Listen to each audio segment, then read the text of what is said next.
Sticking to one asset class also helps you build patience,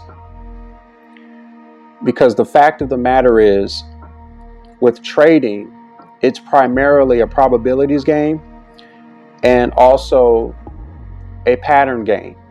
So you're looking for patterns that will lend you the best opportunity for you to make a profit, basically.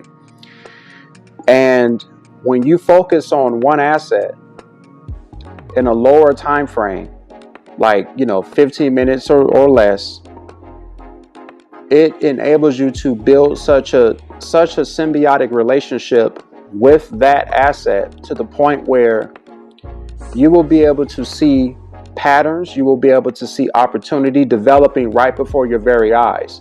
It happens to me all the time. I'm trading, I see things, and I'm like, oh, this is turning into that. Oh, this is turning into this. So this pattern is starting to form. It's starting to shape. It's shaping. It's starting to do whatever.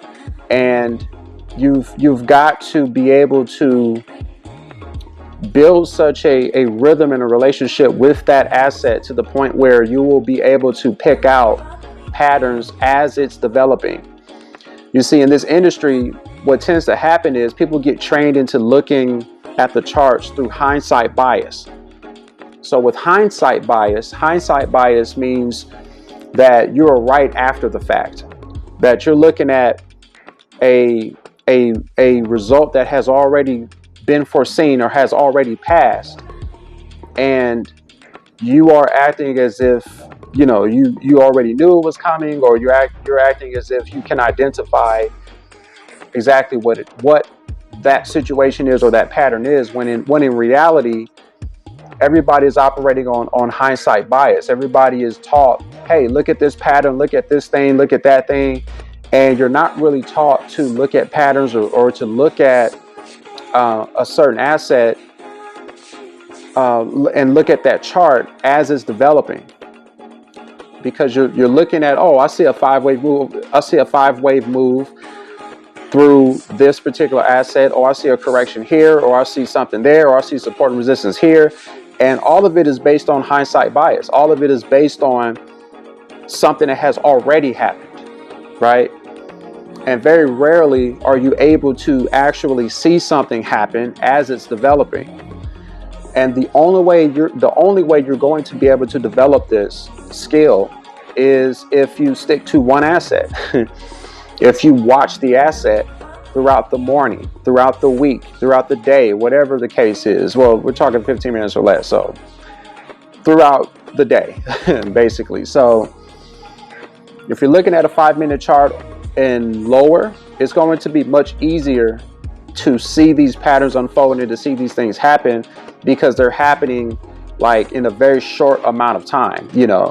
On the 5-minute chart, you can see a pattern developing within like 30 to 45 minutes. In a minute chart, 2-minute chart, you may see something happening within 15-20 minutes, right? So that's the value of building your relationship with one asset. You're building patience. The patience is for you to wait for something to develop that gives you a distinct, definitive manifestation right in front of you. That's what it's built to do. It's built to provide that to you, but the patience that you need is built to allow you to identify these patterns, these high probability situations and such, and things of that nature. That's what your patience is drawn to. It's not about just sitting there and just holding your excitement. That's not what patience is. It's the patience isn't you sitting there trying to, act like you got some sense and act like you know what you're doing and act like you know what you're looking at and just look at the chart for 4 hours. That's not called patience. That's just blindness. It's just blindness. So building patience means that you know exactly what to look for. It's just you need the patience to see it develop. And when you stick to one asset class, you will indeed watch this asset class actually build patterns before your very eyes. So that's the value of you sticking to one asset and allowing it to build your patience.